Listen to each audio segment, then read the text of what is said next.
이번 코너는 본 방송에선 절대 알려주지 않는 이야기, MBC 프로그램의 비하인드를 확인할 수 있는 본방회전 시간입니다. 오늘은 뽀뽀뽀 친구 친구의 김창일 PD가 자리했습니다. 어서 오세요, PD님. 안녕하세요. 네. 그럼 지금부터 어린이 교육 프로그램 뽀뽀뽀 친구 친구를 주목해 봅니다. 1981년부터 시작해 아침마다 어린이들을 텔레비전 앞으로 불러 모았던 대한민국 대표 어린이 프로그램 뽀뽀뽀. 40주년을 맞아 뽀뽀뽀 친구 친구로 새롭게 돌아왔습니다. 뮤지컬 배우 이서영 씨가 26대 뽀미 언니로 변신. 오늘은 특별한 하루 뽀미 언니랑 뽀뽀뽀랜드에서 특별한 하루 개성 만점 3인방, 느리, 우리 토리 등 다채로운 캐릭터들이 출연하는가 하면 어린이들의 정서와 심리, 신체 발달에 도움을 주는 코너들을 기획, 어린이에게는 재미있고 부모님들에게는 신뢰를 주는 고품질 교육 콘텐츠로 뽀뽀뽀 친구 친구만의 차별화한 교육 정보를 제공하고 있습니다. 네, 새롭게 돌아온 뽀뽀뽀 친구 친구 위원들은 어떻게 보고 있을까요? 전반적으로 모든 콘텐츠가 아이들의 이제 전위적인 발달을 촉진하기 위한 그런 콘텐츠로 잘 구성이 돼 있다라는 게 이제 첫 인상이었고요. 특히는 이제 주목할 게 체력을 키워주는 알로랑 점핑맨 코너 같은 경우에는 이제 체력을 키워주는 코너인데도 불구하고 항상 아이들에게 자신감을 심어주고 할 수 있어, 같이 따라해봐 이런 식으로 격려하고 응원해주는 그런 메시지가 항상 같이 들어가 있고요. 아이고 자, 알루, 조금만 더 힘을 내봐. 알로는 조금만 더 힘을 내, 할 수 있어. 아이고 괜찮아, 알루. 바른 목을 가질 수 있는 놀라운 운동을 알려줄게. 또 뽀뽀뽀 랜드 같은 것도 그 안에 아이들의 굉장히 눈높이에 맞춰서 다양한 고민들을 해결해주는 코너잖아요. 주사 맞는 건 무서운데. 맞아.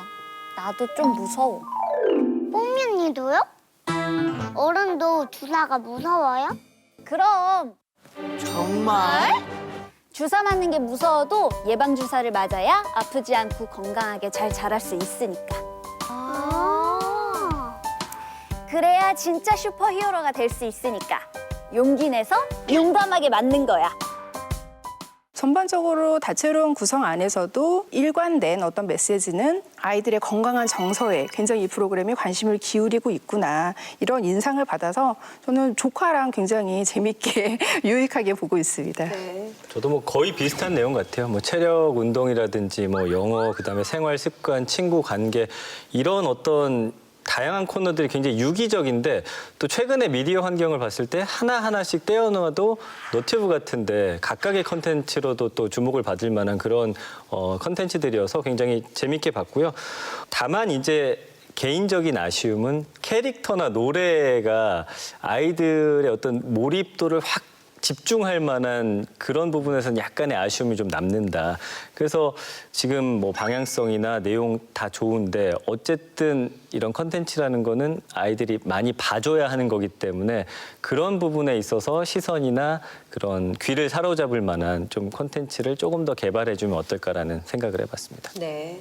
이야기 팡팡 코너가 저는 이 어떤 시대적 흐름에 맞춰서 다양한 시도를 한다고 생각하는데, 우리가 익히 알고 있는 동화를 다양한 어떤 해석을 해주잖아요. 그러니까 원래 동화와 또 반전 동화로 구성되어 있고, 그다음에 우리에게 되게 익숙한 방송인들이나 뮤지컬 배우가 나와서 뭐 아빠나 엄마가 이야기해주는 것처럼 시도한다는 점에서 시대적 흐름에 맞게 뽀뽀뽀도 좀 변화하는 걸 좀 알 수 있는 코너였습니다. 네, 아이들이 좋아하는 콘텐츠를 다채롭게 보여주고 있다는 평들이 나왔는데 김창일 PD는 이런 감상평들이 나온 것에 대해서 어떻게 생각하세요? 좋은 감상평 해주신 데에서 먼저 감사를 드리고 싶고요. 그리고 그런 이제 노래나 캐릭터의 부족함에 대해서 저희도 이제 공감을 합니다.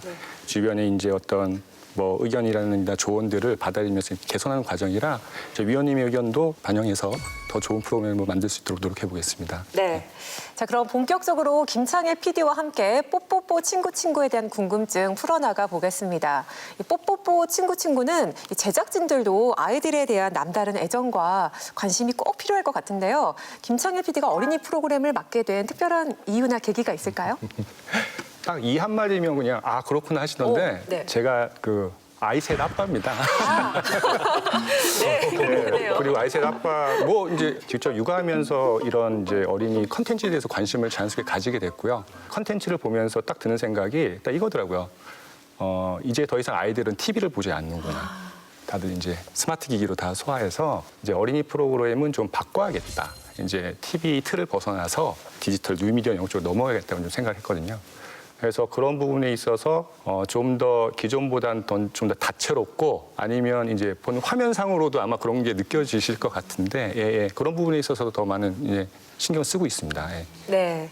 그렇다면 위원들은 뽀뽀뽀 친구를 보면서 어떤 부분들이 궁금했을까요? 뽀뽀뽀 이 친구의 가장 큰 경쟁 상대는 우리들의 기억 속에 남아있는 그 뽀뽀뽀잖아요. 그래서 그런 오랜 전통과 역사를 가진 프로그램을 시대를 반영한 어떤 최신 프로그램으로 리부트를 하는 과정에서 어떠한 차별화를 신경을 쓰셨는지 그것도 되게 궁금해요. 특히나 요즘은 아동 콘텐츠도 뭐 이런 성인지 감수성이라든지 이런 인권 감수성적인 측면에서도 굉장히 좀 엄격한 기준을 요구를 하고 있기 때문에 전통과 이런 시대의 변화를 수용하는 과정 그 사이에서 PD님이 좀 주안점을 둔 부분을 알고 싶습니다. 리부트라는 개념이 있어 제일 이제 지켜야 될 중요한 게 그 기본 정신을 유지하는 거라 생각해요. 그래서 일단 저희가 이제 뽀뽀뽀 친구를 이제 준비하면서 첫 연출자이신 이제 이재희 국장님하고 이제 얘기했는데 가장 기본적으로 지켜야 할 원칙 중 하나가 차별 없는 프로그램. 네. 어떤 뭐 사회계층이든 경제적이든 아니면 문화적이든 차별 없는 컨텐츠를 만드는 게 제일 좋은 해야 될 지향해야 될 가치라고 하시고 저도 그 부분에 공감하고 근데 지금 현재 그 1981년에 어린이 교육 프로그램이 있었던 상황하고 지금 많이 달라진 것 같아요. 그래서 저희가 고민한 부분은 저희 뽀뽀뽀의 기본 정신은 유지하되 요즘 이제 어린이 친구들이나 아니면 그 부모님들이 원하는 게 뭘까를 좀 그 부분을 많이 생각했어요. 네. 그래서 앞으로 세상이 어떻게 변할지 모르는데 이런 환경에서 좀 더 잘 적응할 수 있는 능력을 키워주는데 도움이 되는 컨텐츠는 좋겠다는 생각을 좀 하게 됐습니다. 네. 저도 5살 아이를 키우기 때문에 키즈 컨텐츠 보면은 아주 작은 차이가 아이들이 좋아하고 또 안 보는 그런 컨텐츠로 나뉘더라고요. 근데 그 차이에 대해서는 저도 보면서 이게 대체 뭐 때문에 이 캐릭터는 아이가 좋아하고 다른 것도 똑같은 내용을 전하고 있는데 왜 이런 걸 많이 안 볼까라는 그런 좀 의구심 같은 것들이 들었는데 아마 제작하시는 입장에서는 그런 고민이 더 크셨을 것 같아요. 그래서 캐릭터나 노래 이렇게 아이들이 좋아하는 컨텐츠 만들기 위해서 어떤 고민하셨고 어떤 또 검증 과정을 거쳐서 이런 내용들이 탄생했는지 좀 궁금하더라고요. 요즘 이제 대한민국의 키즈 컨텐츠들이 이제 유튜브 쪽 대표적인 이제 디지털 컨텐츠 쪽을 보시면 대부분 이게 수익 모델하고 다 연계가 되더라고요. 컨텐츠만이 아니고 거기에 연계된 이제 부가 사업들로 해가지고 그걸로 이제 돈을 벌면서 그 돈이 다시 컨텐츠 제작으로 돌아오면 이제 선순환 구조가 유지되는데 이제 저희도 이제 이 뽀뽀뽀 문전사를 하면서 그런 구조를 이제 짜려고 이제 노력을 했고 그 부분에 있어서 이제 좀 재원이 좀 상대적으로 더 많아지니까 저희가 이런 그 제작진들 아니 자문위원들을 더 좀 폭넓게 더 이제 더 전문성 있는 분들을 구성할 수가 있겠더라고요. 그래서 저희 지금 현재 뽀뽀뽀 친구 제작진 같은 경우에는 뭐 연출진이나 작가진들이 다 10년 이상 이제 어린이 컨텐츠만 계속 해오시는 분들이세요. 그런 분들과 그다음에 자문위원들 이제 전문 영역의 자문위원까지 유촉해서 그런 부분에서 같이 이제 회의하고 아이템을 이제 선정하고 그러고 있습니다. 네. 아니, 그래서 그런지 사실은 아이 컨텐츠여도 보다 보면 좀 부적절한 것들이 많아가지고 이제 신경을 써야 되는데 이 뽀뽀뽀 친구 같은 경우는 진짜 좀 믿고 보여줄 수 있는 그런 컨텐츠가 아닌가 싶어요. 저는 청각적으로도 굉장히 즐겁더라고요. 특히나 창작곡들이 되게 자주 등장을 하는데 이제 댄싱 슈즈 코너 같은 경우에는 거의 매번 새로운 노래가 등장을 하잖아요.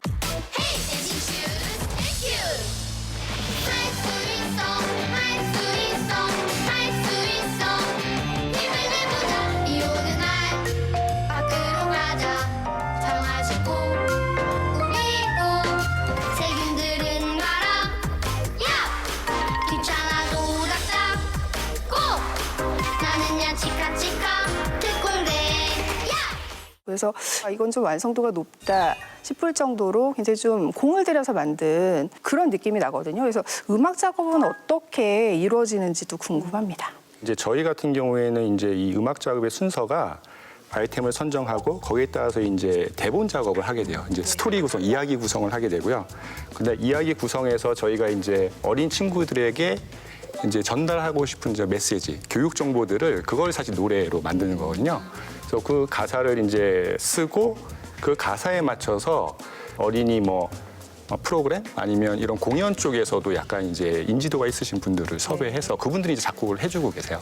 예. 저는 집에 있는 시간이 좀 늘어나면서 약간 이렇게 알로랑 점핑맨 같은 코너를 보면서 사실 같이 따라하고 움직이는 게 굉장히 좀 중요하다고 생각이 드는데 처음부터 이러한 어떤 코너들을 기획을 하신 건지, 그러니까 코로나19 상황에서 사실 시작을 한 거기 때문에 아니면 이후에 뭐 비슷한 집에서 할 수 있는 만한 코너를 생각해 놓으신 것도 혹시 있으신지 또 좀 여쭤보고 싶어요. 네. 이게 뭐 코로나 사태를 예견해서 한 건 아니고요. 아이들의 이제 이 시청 행태를 보시면요. 대부분 다 정적이에요. 사실 집안에서 뭐 소파에 앉아서 보는 침대에 누워서 보는 되게 정적이잖아요. 그래서 좀 움직였으면 좋겠다. 좀 활동을 했으면 그게 좀 아이들한테 더 좋겠다는 생각을 해서 좀 기획을 하게 됐고요. 그게 좀 시기적으로 좀 맞아떨어진 부분이 있는 것 같습니다. 네, 그럼 이번에는 뽀뽀뽀 친구친구에서 선보이고 있는 코너에 대한 궁금증 풀어나가 보겠습니다. 어린이들의 행동과 정서 발달 전문가들의 자문을 통해서 매주 다채로운 교육 코너들을 선보이고 있는데요. 위원들은 어떤 코너가 가장 인상 깊었을까요? 저는 개인적으로 뽀뽀뽀랜드 코너를 제일 인상 깊게 봤는데요. 왜냐하면 아이들이 실생활에서 접할 수 있는 다양한 주제를 다루고 있다는 점에서 우선 좀 눈길이 갔어요. 특히 16회가 저는 굉장히 촘촘하게 잘 만들어진 에피소드라고 생각이 드는데 네, 할머니. 너희 집을 못 찾겠어. 설명 좀 해봐. 어떻게 찾아가는지. 넓은 데 있고요. 모르겠다. 길 쭉 가는 길 지나서. 모르겠어. 아휴, 답답해. 그럼 우리가 지도를 만들어 드릴까? 지도? 지도가 뭐야?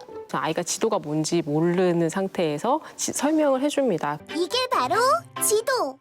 우리 동네나 커다란 도시, 나라를 작게 줄여서 그린 그림이야. 우리 뽀뽀뽀랜드 지도를 한번 만들어 볼까? 그리고 그 지도를 만들기 위해서 동네를 직접 걸어서 만드는 게 가장 좋다는 어떤 방법도 제시해주고 진행 과정이 아이 입장에서 굉장히 눈높이에 맞춰 설명을 잘해준다는 생각이 들었어요. 그리고 마지막에 그 동네 한 바퀴 노래까지 이제 부르면서 마무리를 하는 게 같이 돌자 동네 한 바퀴 걷다 보면 지도를 그렸네. 야호! 굉장히 좀 재미있게 흥미롭게 구성이 되어 있다라고 생각이 들었는데요. 주제에 대한 그 어떤 선정 과정에서 아이디어는 어디서든지가 좀 궁금했어요. 그 공을 저희 작가진한테 돌리고 싶은데 기본적으로 저희는 이 국가에서 공인한 이 교육 커리큘럼 이제 이 방향을 이제 제시해주는 그 누리과정이라는 게 있는데 그걸 기본에 두고 이제 저희 작가님들이 그런 주제나 이런 주를 이제 라인업을 세우고 계시죠. 그리고 여기서 이제 성인 배우들과 어린이 배우가 보통 주로 함께 역할을 맡아서 하던데 혹시 비하인드 스토리나 아니면 좀 이렇게 잊지 못할 뭐 어떤 실수나 에피소드가 있는지도 네, 궁금합니다. 진짜 아이들은 에너지가 넘치더라고요. 그러니까 성인 연기자들도 사실 이제 몇 번 하게 되면 사실 이게 좀 진이 좀 빠집니다. 누워 있으면 아이들이 먼저 와서 사탕을 건네주더. 예. 그리고 또 한 가지 좀 놀라운 건 NG가 잘 안 나요. 아역들이 오히려 그런 부분은 좀 놀랍더라고요. 예. 아이들은 항상 저희의 예상을 뛰어넘는 능력치를 갖고 있는 것 같아요. 이제 저는 댄싱 슈즈 코너가 되게 인상적이었던 게 전적으로 아이들이 그 주도를 하는 코너라는 점에서 굉장히 돋보이고 예를 들면은 이제 위대한 엉덩이송 같은 게 있어요. 엉덩이는 위대하다. 위대한 엉덩이 송.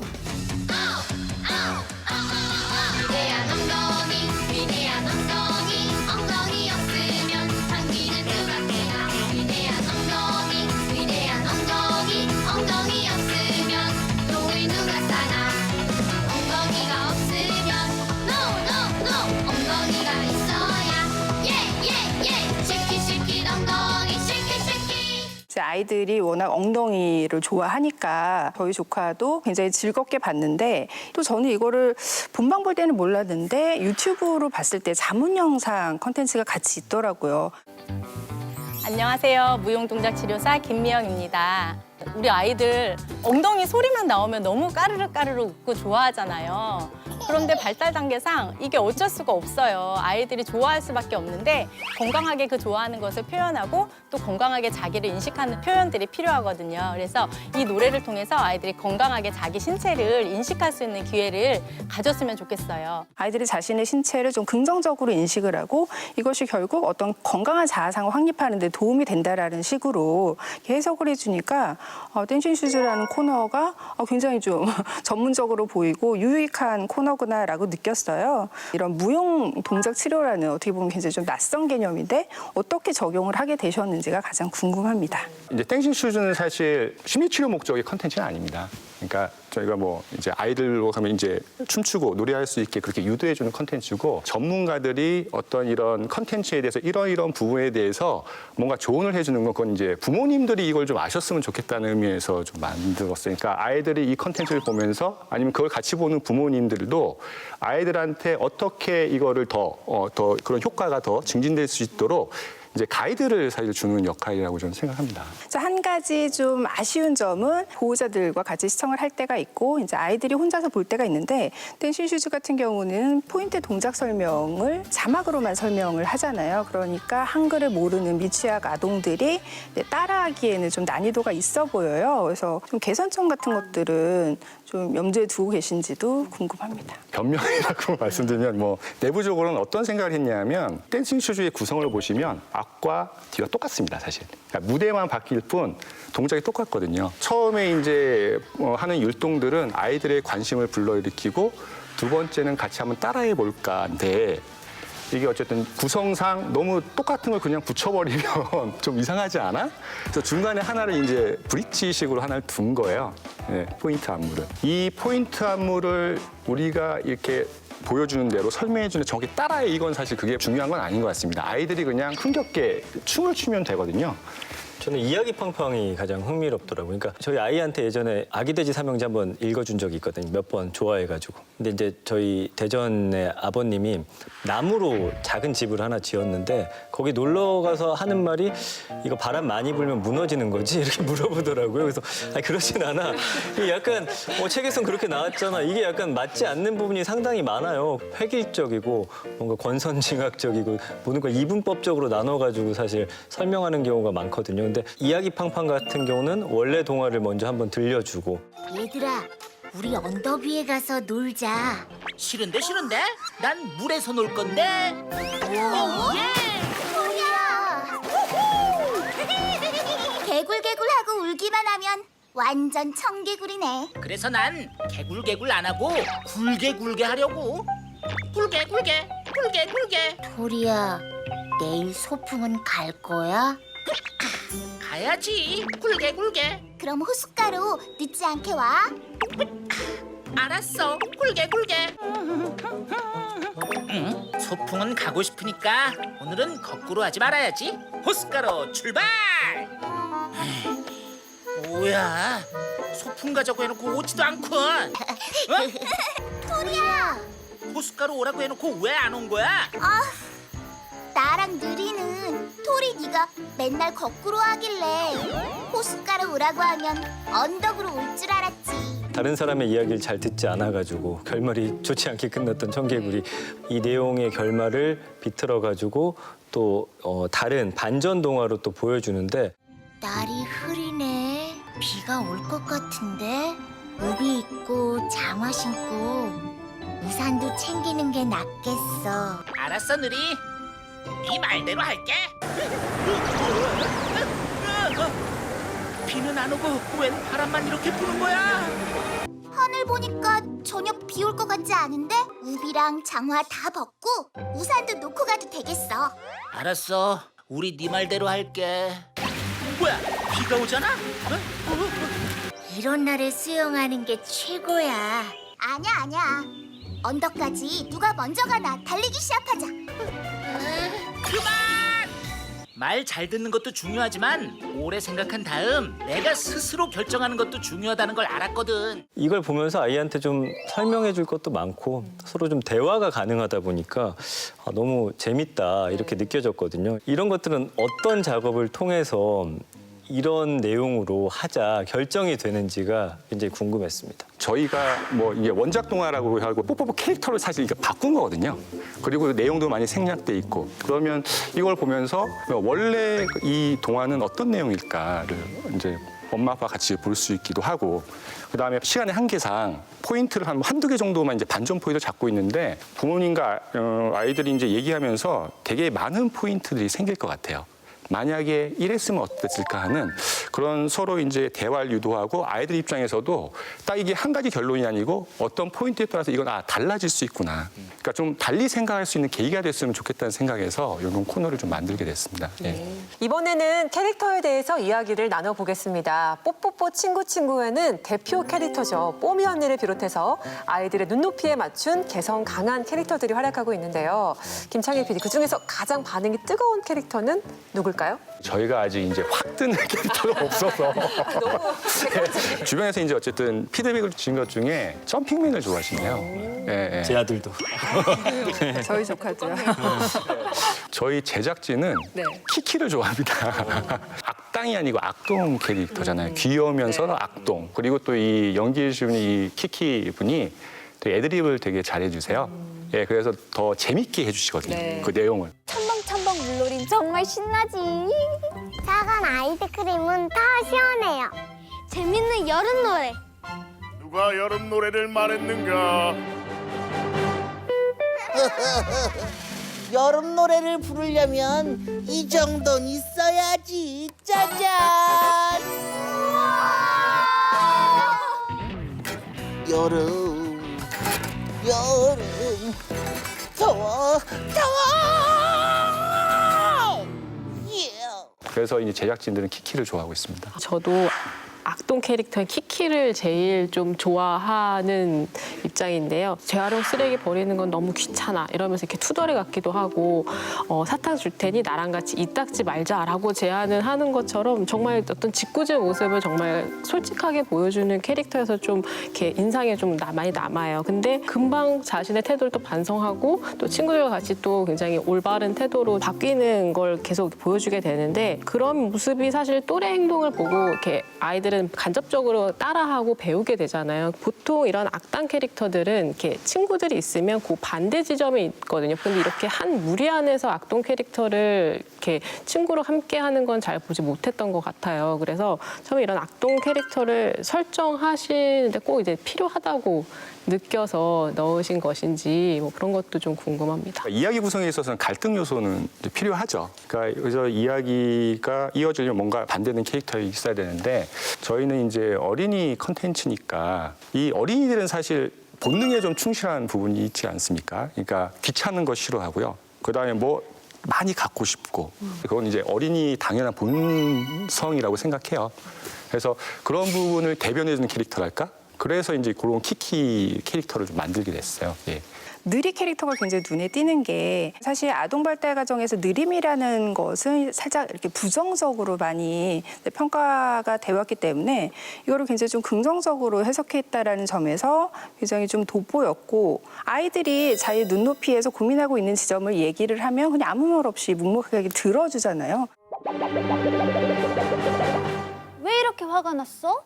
너희 오빠는 진짜 나빠요. 맨날 놀리고 내 거 다 뺏고 완전 못됐어. 슬플 땐 느리에게 와. 느리가 꼭 안아줄게. 어떤 교훈적인 설교도 없이 그냥 아이들의 말을 존중해주고 들어주고 그 자체만으로도 굉장히 좀 위로가 되는 그런 역할을 느리가 해주고 있어서 기존의 교육 콘텐츠가 좀 놓치고 있는 지점을 보완한 캐릭터가 아닌가라고 생각을 했어요. 그래서 이 캐릭터의 탄생 과정이 약간 궁금했습니다. 저희가 이제 기획 단계에서 부모님들이 원하는 어린이 콘텐츠를 좀 조사한 적이 있습니다. 1순위가 정서와 심리를 다뤄주는 콘텐츠가 있으면 좋겠다는 말씀을 하시더라고요. 그래서 저희도 이런 그 아이들의 정서를 이제 어루만져 줄 수 있는, 아니면 그걸 들어줄 수 있는 캐릭터가 있어야겠다. 거기에다 특히 이제 우리나라의 경우에는 좀 빨리빨리 문화가 있지 않습니까? 아니면 남보다 먼저. 이런 문화가 가져오는 이제 부작용들이 좀 꽤 보이잖아요. 그래서 저희는 오히려 그래 남들보다 좀 뒤쳐져도 괜찮아, 좀 천천히 해도 괜찮아를 보여줄 수 있는 캐릭터가 하나 있었으면 좋겠다. 그래서 이렇게 느리를 좀 만들게 됐습니다. 네.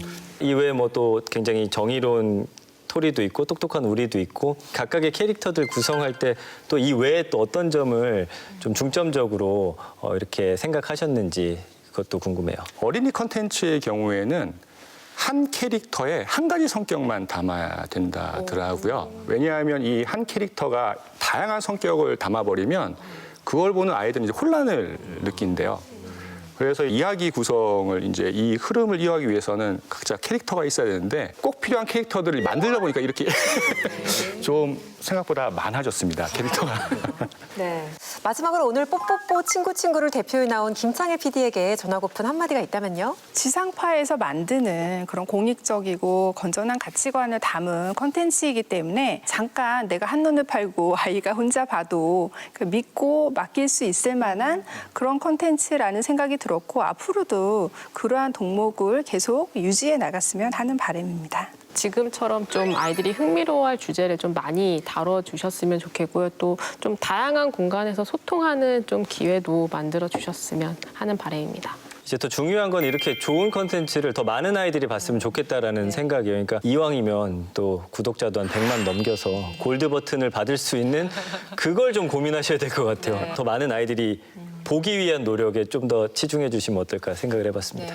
이 김창일 PD 오늘 함께한 소감이 어떨까요? 이 방송을 시작하게 되면 사실 앞만 보고 달리게 되더라고요. 그런데 이제 이 자리를 빌어서 저희가 초기에 기획했던 우리가 어떤 생각을 하면서 이런 콘텐츠를 만들자고 했을까에 대해서 다시 한번 저 스스로도 한번 확인해보는, 정리해보는 기회가 돼서 감사합니다. 우리 뽀뽀뽀 친구를 보는 어린이 친구들 그리고 부모님들도 좀 이런 부분들은 좀 바꿨으면 좋겠다, 아니면 이런 부분들은 다양한 영역에 뭐 새로운 부분 좀 해줬으면 좋겠다는 의견들을 주시면 최대한 반영해서 더 좋은 콘텐츠를 만들도록 노력하겠습니다. 감사합니다. 네. 오늘 김창일 PD 나와 주셔서 고맙습니다. 시대에 발맞춰 차별화된 교육 프로그램으로 거듭나기 위한 뽀뽀뽀 친구만의 행보 앞으로도 응원하겠습니다.